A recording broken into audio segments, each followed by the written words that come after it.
You want me to keep it real with you, or you want me to lie to you? Keep it a buck.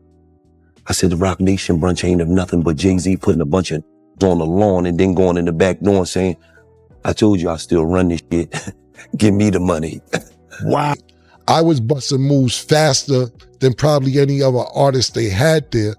And I'm pretty sure that other artists and Jay-Z didn't like how fast I was moving. So when Dame did offer me that, I'm like, that's just another announcement I can make, because it's looking like Cam was like in a terrible situation. I'm starting to get my crew together with the Diplomats, and now I'm doing good as a solo artist. It looks like Cam'Ron isn't letting up on Jay-Z at all. In fact, he just linked up with rapper Gillie to air out Jay's real behavior when the lights and cameras aren't on. And let's just say, Jay-Z might never shake off those control freak accusations. Gillie claims Jay tried to lock him down in what he called a slave deal, where he'd be working nonstop while barely seeing any real money. What's even wilder is the claim that Jay-Z allegedly ran Rockefeller like a dictatorship. If rappers didn't bow down to his rules, he would supposedly threaten them, blacklist them, and crush their careers before they could even take off. He says he's in the studio playing it, and my verse come on, and Jay say, stop it, erase that shit, and just erase my whole verse. So PD calls me, he like, can't. I gotta slow you down a little bit. Cam'Ron jumped in on this too, and you already know, Cam doesn't bite his tongue when it comes to exposing these so-called industry elites. So what exactly did Cam'Ron say about Jay's shady power plays? And is it true Jay allegedly threatened Gillie's life? This tea is getting way too hot. Now, Jay-Z has always been painted as a ruthless business mogul, the kind of man who will do anything to stay on top. Basically,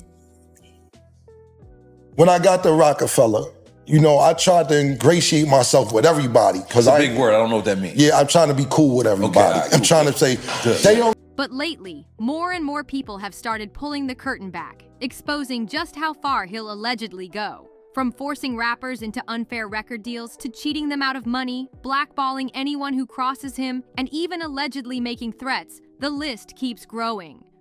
Cam'Ron has been dropping bomb after bomb in recent interviews about his time under Rockefeller. He's been pulling receipts on how he was treated working so close with both Jay-Z and Dame Dash. And to really understand this drama, we gotta rewind.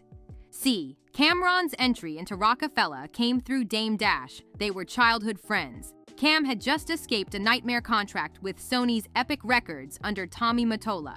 Before that, he was signed to Lance Rivera's entertainment label, which collapsed when it lost funding. Basically, Cam had been through some rough situations with labels, and Rockefeller was supposed to be his chance to finally win big. And win big he did. In 2002, Cam dropped his third, and most successful, album, Come Home With Me. The project had heavy hitters like Jay-Z, Beanie Sigel, and Memphis Bleek featured on it, plus production from Kanye West and Just Blaze. That same year, Cam even landed a starring role in Dame Dash's movie Paid in Full alongside Mekhi Phifer and Wood Harris. Cam was leveling up fast, building both music and movie credentials, and everything looked golden. But here's where the story twists. Jay-Z allegedly started getting jealous. According to Cam, Jay didn't like the fact that he was rising in the company without needing Jay's stamp of approval. Jay was used to being the gatekeeper, and suddenly Cam'Ron was becoming a major player all on his own. That's when, allegedly, Jay started trying to sabotage Cam's moves. One of the first things he supposedly did was tell Cam he couldn't even bring certain people to Rockefeller's offices, even if it was for business. It was like Jay didn't just want control, he wanted domination. According to Cam, the energy with Jay-Z started shifting fast, and not in a good way. He said that whenever he needed Jay to sign off on something or back him up on a move, Jay would give off this strange, cold vibe, almost like he didn't want Cam to win. One story Cam told really shook fans. He said he was working with rapper Petey Crack on a record, and just when the song was ready to drop, Jay-Z swooped in and allegedly forced Petey to delete Cam's entire verse. Imagine that. Cam wasn't about to take that lying down though. He got his revenge by cutting Jay's verse right out of one of his tracks, and trust me, that move didn't go unnoticed. But even after little clashes like that, things at Rockefeller only got worse. The real breaking point came in late 2002. Dame Dash, who had been riding with Cam since childhood, decided to shake things up at the label. He wanted to make Cam'Ron the new president of Rockefeller and Beanie Siegel the vice president. For Cam, this was huge news. After grinding for so long, it finally looked like his hustle was paying off. But here's the catch. Dame never cleared this move with Jay-Z. Cam thought it was official since Dame was the one who told him, but in reality, nothing had been signed. No contracts had been drawn. Cam was just celebrating the opportunity, not realizing what storm was about to hit. And then came Jay's reaction. He flipped out! Reports say Jay shot the idea down so fast, you'd think Cam was plotting to take the label from him altogether. To Jay, it was apparently unthinkable that Cam could rise to that level of power inside Rockefeller. That's when it finally clicked for Cam. Jay wasn't just being standoffish, he was actively trying to block him. And Cam isn't the only one who's felt this. Over the years, plenty of people have accused Jay of blackballing them, shutting doors in their faces, or straight up stepping over them to climb higher. Many even believe that's the exact reason Jay and Dame's relationship crumbled, not just business disagreements, but Jay's alleged dirty tactics.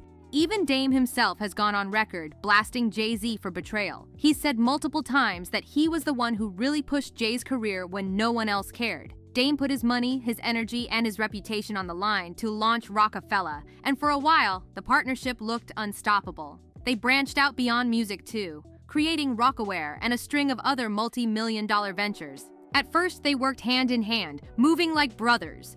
But somewhere along the line, things changed. Jay started leaving Dame out of major business decisions, blaming it on Dame being too reckless. And let's be real, Dame's lifestyle was flashy.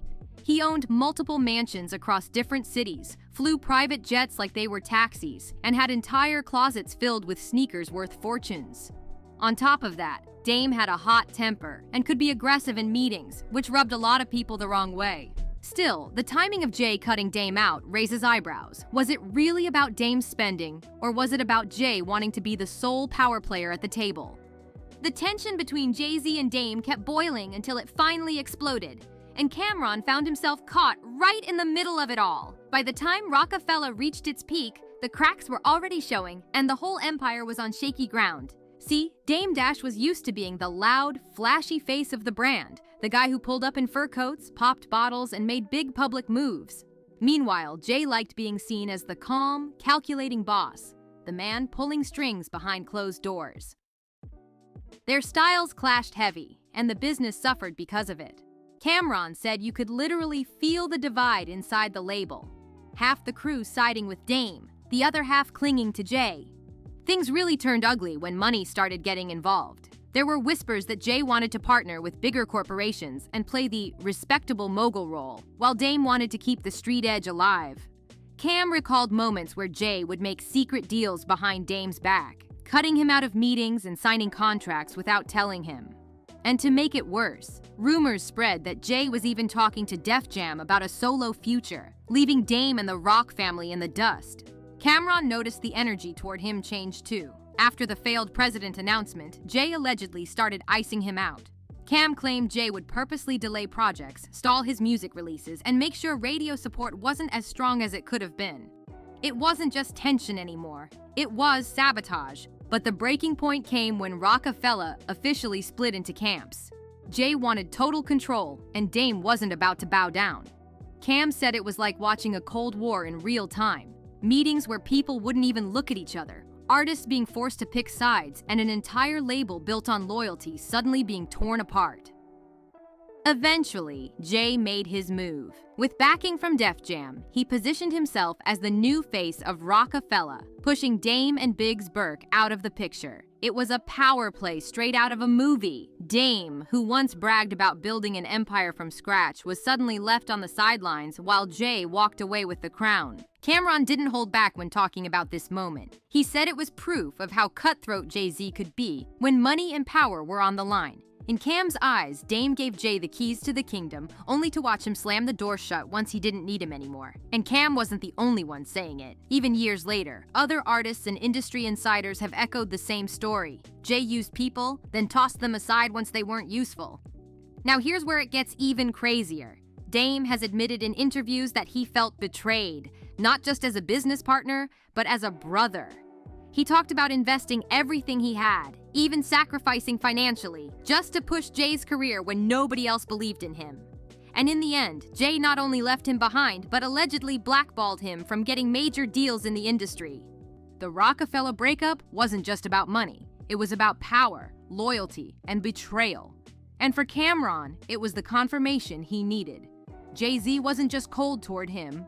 Jay was playing chess the whole time, making sure nobody could rise without his blessing. People inside Rockefeller said Jay-Z had a habit of talking down to partners, snapping on artists for the smallest mistakes, and letting his temper run wild. According to Cam, Dame Dash eventually went broke because his lifestyle was way bigger than the money he had coming in. Private jets, mansions, designer sneakers stacked floor to ceiling.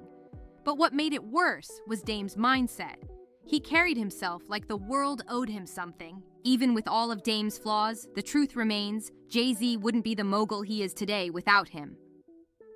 Dame was the one who built the foundation, pushed Jay when nobody cared, and poured his soul into Rockefeller. So when Jay allegedly betrayed him, cutting deals behind his back, undermining his authority, it wasn't just business, it was personal. The lowest blow of all?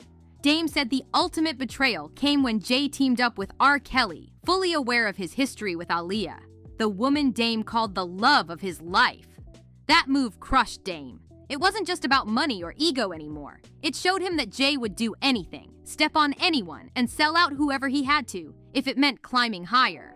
And Dame wasn't the only one. If Jay could do that to his childhood friend and business partner, what chance did outsiders have? Rapper Gillie the Kid swears he learned that lesson firsthand. According to him, when he refused to sign Jay's so-called slave contract with Rockefeller, Jay allegedly made it his personal mission to sabotage him at every turn. Gillie says Jay's infamous Roc Nation brunch isn't really about uplifting artists. It's about picking who he can use next. He even claimed the only time Jay ever smiles in pictures is when he's standing next to billionaires. And Gillie isn't alone.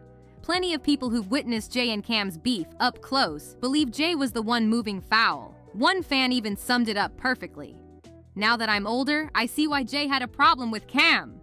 Cam didn't wait on anybody to give him permission. He made moves on his own. Jay couldn't control him. So here's the real question. Is Jay-Z still playing the same game today with his Roc Nation artists? Or are all these stories just bitter voices jealous of his success? The industry may never give us a straight answer, but the smoke around Jay-Z's name just won't go away. Let us know what you think in the comments. And don't forget to hit that subscribe button and turn on the notifications, because this is just the beginning. See you on the next one.